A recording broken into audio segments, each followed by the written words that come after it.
Hey guys, what's going on? This is Eric Barber here. I just came back from a job interview and I'm like, what better way to ensure that I get a job than record my 2,000 subscriber special on YouTube? So that's what we're gonna do. I found two, I guess accurate Kid Nation quizzes. One's on BuzzFeed and the other one is on Quiblo. Both links will be down in the description below. So this is actually a pretty famous quiz on BuzzFeed, and the reason why I say famous because both Anjay and Olivia have taken it. I think Laurel might have as well. I believe Olivia got Zach, and Anjay got Taylor. So you know what? Let's go ahead and find out which character we are. So, welcome to Bonanza City. Pick a social class. That's kind of funny because no one really got to pick their class really, but considering that I make all these interviews and stuff, I'll make myself the host. I could also be the camera crew, but I don't really think I fit any of these other roles. Time to establish your character archetype. We have Screeching, deal with it. Okay, Jimmy's quote, I love being on town council. Laurel, as Shakespeare once said, that's a nice one. I'm a 30-year-old woman in a 14-year-old's body. That can't be me. This isn't kosher. I miss my girlfriend. We might never come back. You know what? I think I'd say we might never come back. That just seems kind of likely for what I'd say if I were in that situation. Where do you hang out in Bonanza City during your free time? Let's see. Arcade's a decent option. Eavesdropping, no. Chicken coop, no. The OG porta, yes, I'd want to hang out in the OG porta potty. Yeah, that makes sense.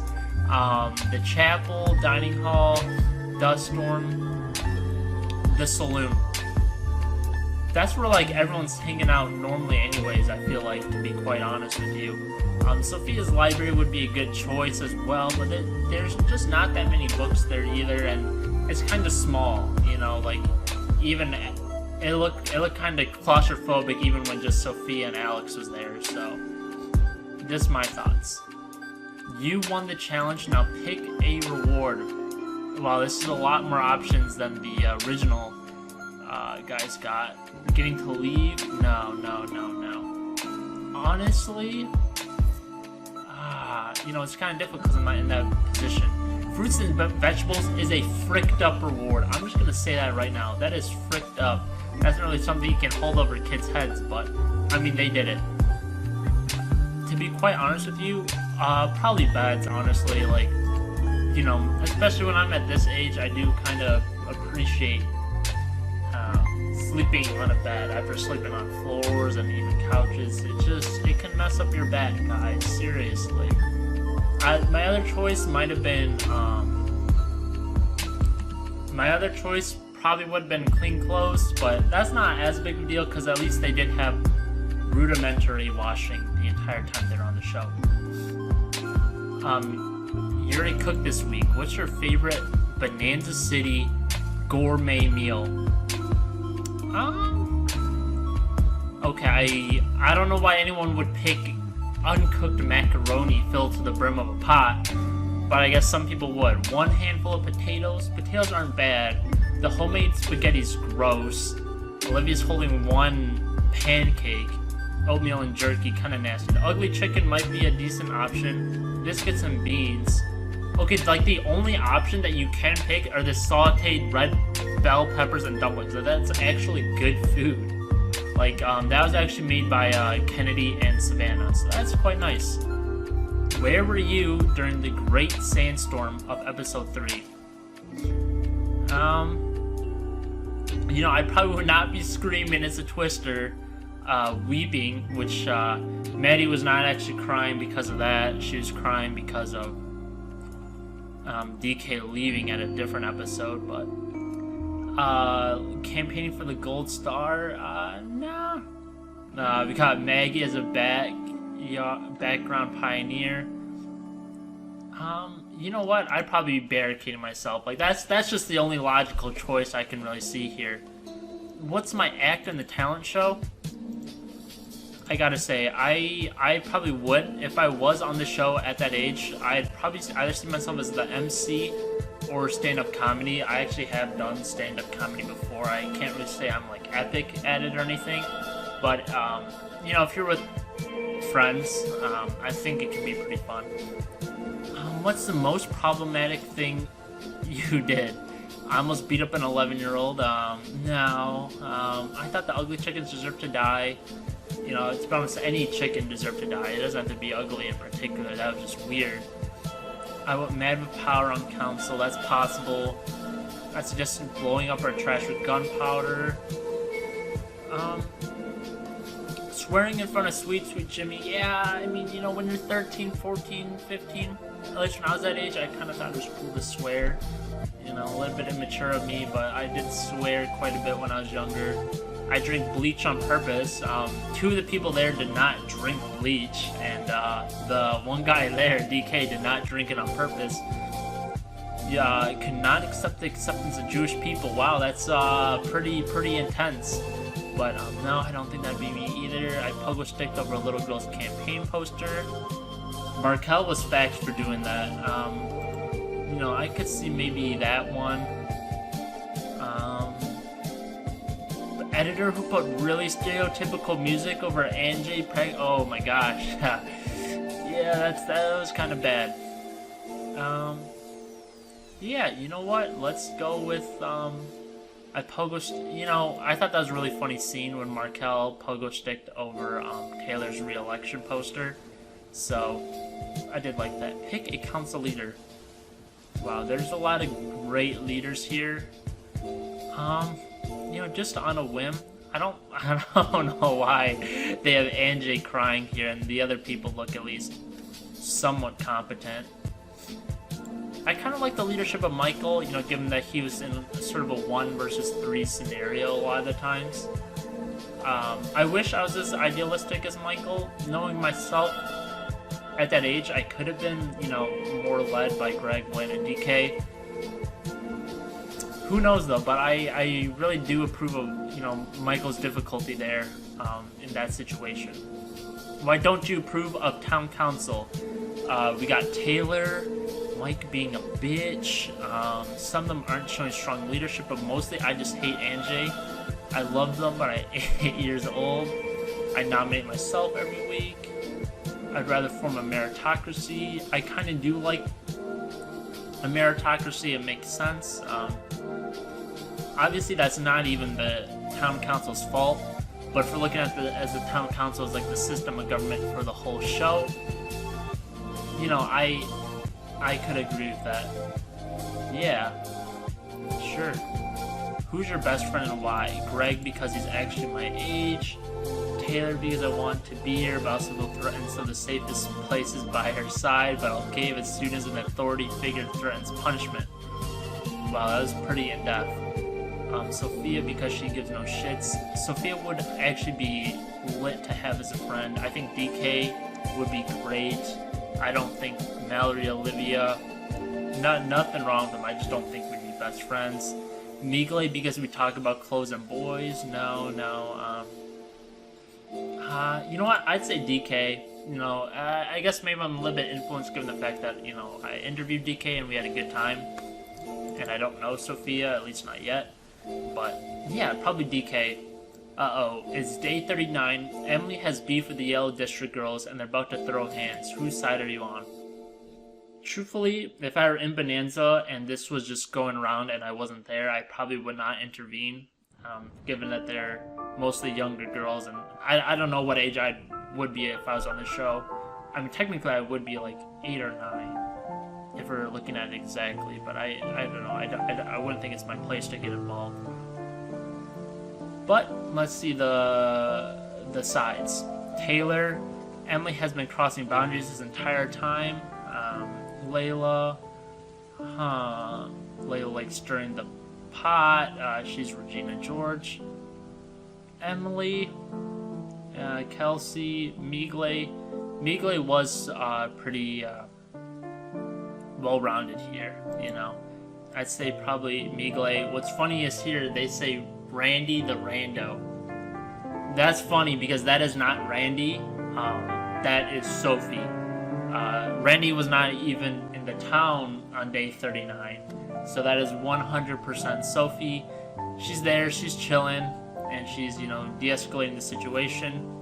But, if I was an older person, I would definitely be with Miguel trying to de-escalate the situation. I thought the whole drama there was kind of silly in my opinion, but, Did you win a gold star and why? Personally, I don't think I would have gotten a gold star. Inexplicably, yes. Yes, because I'm the only person who has my shit together. I made 17 speeches. I don't think I would have left either. I'm not gonna say no because I'm the worst, but that's like the only thing that really fits in with no. I don't think I campaigned for it all the time. I think I was kind of aware about like seeming desperate and stuff, so I think I try and avoid that. What was I doing during the town riot? I'm not gonna cap. I love soda. I think it would have been soda. I don't think I would have been as strong as Blaine to carry that huge crate of sodas. I honestly think that's pretty heavy. As someone who's worked in the beverage industry, I don't know why I mentioned that, but I think that would be pretty heavy. So, not that. How did I get hurt? Fell on a cactus? No. Food poisoning? That's possible. Bleach? I don't think so, but maybe if me and DK were good friends. Words? That's possible. Heartache for Sweet Ashley? I have no idea what that even refers to. I could see myself tearing something during Dance Dance Revolution, maybe. I'm not sure about anything else would really fit in very well. Yeah, I don't think I'd tear necessarily my ACL, but an issue is possible. Where am I now? Oh, jeez. Saying offensive shit on the internet, that is kind of me. I'm not at home right now. Out of Greg's Shadow, not quite. I don't have a clique yet. Empire, not yet. 2,000 subscribers. We got a little bit of ways to go for an empire. A young up-and-coming entrepreneur. Okay. Ashley's Cody's girlfriend. Jeez, I did not make that connection. Vegan. Let's see. I mean, I'm at college. Yeah, let's just say it. I'm saying offensive shit on the internet. And I'm Mallory and Olivia. That's kind of crazy. I'm gonna go ahead and say that. That is kind of funny because me and Mallory and Olivia were actually gonna record a video coming up for her new book. So I'll definitely bring that up to her when we record. But that's funny. So let's see. Am I a Gemini? I don't really follow the astrological signs, because I got the dynamic duo, the combination of a stank face and a small bean. So, yeah, Mallory is a small bean. I haven't really seen the small being smell like small since like 2016, I think. But you know what? That's cool. I'm overall okay with that verdict. I mean, I gave Mallory an A tier, and I originally gave Olivia an F tier, so if you average them out, it's about like a C minus. And I might, if I was on Kid Nation, I'd probably be like a C minus character. But anyways, guys, let's move on to the next one. Alrighty, guys, this Quiblo quiz is a lot shorter. It's only 7 questions, and you only have 1, 2, 3, 4, 5 options out of 40 kids. So, we find $10 on the floor. I guess it depends. I mean, if it's on the street, I'd probably keep it, especially if no one's around. Yeah, you see an abandoned cat in a tree, I try and help it down. Your friend just became sick, I'd ask them if they need anything. I wouldn't take like a whole lot of initiative on something like that. I'm most likely to lose a race. I'm going to be completely honest with you. I'm not in terrible shape, but I'm not a runner. I'm not a runner. You're stuck home babysitting on a Friday night. too young to babysit. So this is obviously written by some kids. Secretly hire another babysitter at leave. Be upset and get over it. Yeah, I'd probably just do it. It doesn't sound terrible to babysit. You have to run a town with 39 other kids. You're most likely to be finding something to pick on. Rehearsing Shakespeare, no. That's interesting because rehearsing Shakespeare is here, but Jared is not an option for one of the kids. So that's kind of interesting. Honestly, out of everything, I probably would try to be a council leader. Especially when I was younger, I was more involved with like student council and stuff. So that is something that I would be pretty interested in. And your friend starts to cry about her boyfriend / girlfriend breaking up with them. You let them have some time alone, then talk to them. That's fair. Tell them about how they can find someone else. Sure. Tell them about the wonderful world of love. Talk to that person's ex. No, I'm not. Just as a general advice, I would not really talk to your friend's exes. As a general piece of advice from me, talk to their parents. I don't think that's really wise either. I let them have some alone time for a little bit, then I talk to them. That's a fair answer in my book. Let's submit. Zach. Wow, you're always doing what's right. Very serious about things and is a hard worker. Well, guys, I'm not gonna say this is like the most official or serious Kid Nation quiz, but it's out there, so we'll keep it. I'll leave the link to this quiz down in the description below. If you guys want to let me know in the comments about which Kid Nation character you are, feel free to drop that in the comments below as well. I just want to say thanks a lot, guys, for 2,000 subscribers. This absolutely means a ton to me, guys. I mean, before I started Kid Nation videos, I honestly had 99 subscribers. And that was over the course of doing YouTube for 2 years. So that level of growth and that level of momentum is all thanks to you guys. I definitely really appreciate it. Without you guys, it wouldn't be possible. And I already have some really big plans for the 3,000 subscriber special. It's another Kid Nation related video. I think it'll be absolutely huge. So thanks for watching, guys, and let's hope to get to 3,000 soon so we can keep with the celebrations. Thanks for watching, and I'll see you guys later. Peace.